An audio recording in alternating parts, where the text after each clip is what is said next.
Assalamualaikum. Hello all babies.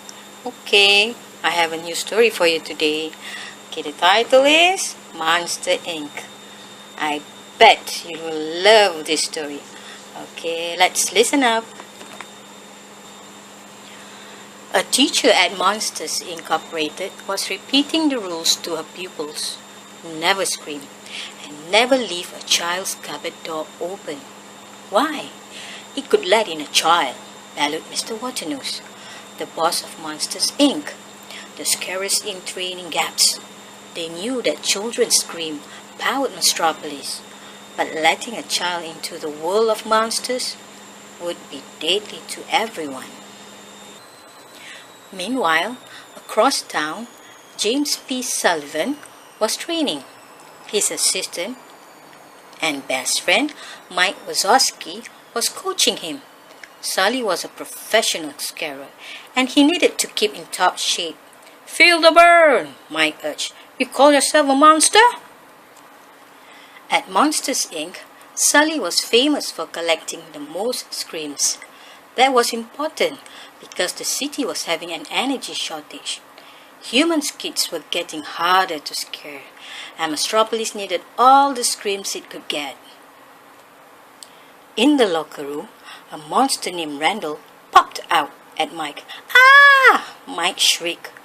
Randall was creepy and mean, and very jealous of Sully. Randall would do anything to be the top scarer. It was time for the workday to begin. All the scarers walked out onto the scared floor. These were the best scream collectors in the business. As the scarers prepared for work, a conveyor belt dropped a door at each station. Each scarer would walk through their door into the room of a sleeping child. Hopefully, the child will let out a good scream. When work was finished, Mike rushed to meet his girlfriend Celia for a date, but the company's file clerk, Ross, blocked Mike's way. "I'm sure you filed your paperwork," she raps. Mike had forgotten. Luckily, Sully offered to help. When Sully got back to the scared floor, he noticed that someone had left a door behind. He peeked through the door, but saw no one. So he closed the door. Then he saw a child. "Ah!" he screamed. Mike and Celia were enjoying a romantic date. Suddenly, Mike spotted Sully outside of the window. Sully quickly explained about the child. Mike was horrified, especially when Sully showed him the girl. When the CDA, Child Detection Agency, arrived, Mike and Sully hid the girl in a box and ran. They were in big trouble. Back at home, Sully and Mike tried not to let the child touch them. Then Mike accidentally fell, and the little girl started to giggle. Strangely, her laughter made the lights burn brighter. When Sully put the child to bed, she was afraid that Randall was in the cupboard, so Sully stayed until she fell asleep. "This might sound crazy," Sully told Mike later, "but I don't think that child is dangerous." The next morning, Mike and Sully disguised the girl and took her to work. They needed to put her back in her door. In the locker room, Sully and the child played hide and seek. "Boo!"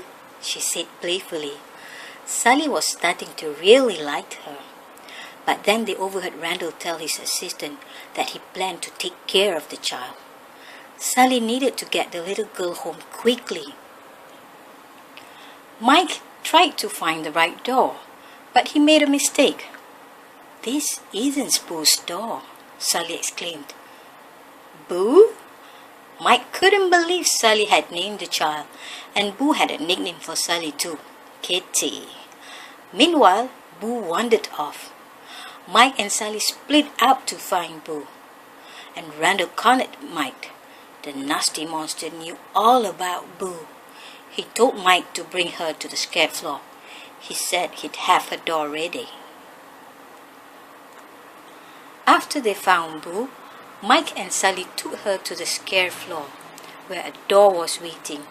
But Sally was still worried. To prove the open door was safe, Mike went right through and was grabbed by Randall. Staying hidden, Sally and Boo followed the mean monster and discovered that he had invented a cruel new machine. It captured screams from kids, and he was about to try it out on Mike.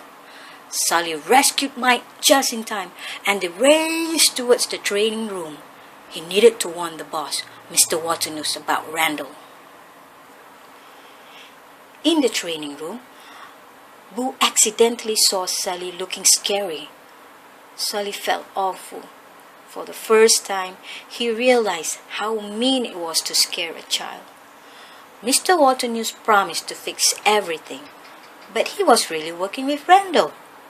Mr. Waternoose pushed Sally and Mike through a door into the human world. They were banished to the Himalayan mountains. Sally had to get back and help Boo. He found a wardrobe door in a Himalayan village that led him home. Then he rushed to Randall's secret lab and destroyed the new machine. As Sally raced away with Boo, Mike arrived to help. Celia didn't understand what was happening, so Mike quickly tried to explain. Mike and Sally climbed onto the machine that carried doors to the scared floor. The power wasn't on, but Mike had an idea. He made a funny face. When Boo laughed, the doors began to move. But to send Boo home, they needed to find her door. Suddenly, Randall grabbed Boo, but she fought back. "She's not scared of you anymore," Sally told Randall. Working together, they beat Randall once and for all. But Sally, Mike, and Boo weren't saved yet. Now Mr. Waternoose and the CDA were controlling the doors. While Mike distracted the CDA, Sally escaped with Boo. Unfortunately, Mr. Waternoose saw everything. "Give me the child!" he yelled, running after Sally. But luckily, Mike recorded Mr. Waternoose yelling, "I'll kidnap 1,000 children before I let this company die." Now all of Mastropolis knew that he had planned to steal children. He was arrested by the head of the CDA, who turned out to be Rust. It was time for Boo to go home. Sally followed her into her room and tucked her into bed. Sadly, Sally returned to Mastropolis. Ross ordered the CDA to shred Boo's door so it couldn't be used for scaring anymore. After that, Sally became president of Monsters, Inc., and the scare floor became a laugh floor. Sally and Mike had discovered that laughter produced more power than screams. Mastropolis was saved. Sally still missed Boo though. He had kept a tiny silver of her door. Before long, however, Mike surprised his pal. He'd put Boo's door back together. It was missing just one little piece. Sally inserted the piece, opened the door, and saw Boo. Sally whispered, "Kitty!" An excited voice replied. The two friends were reunited at last. The end.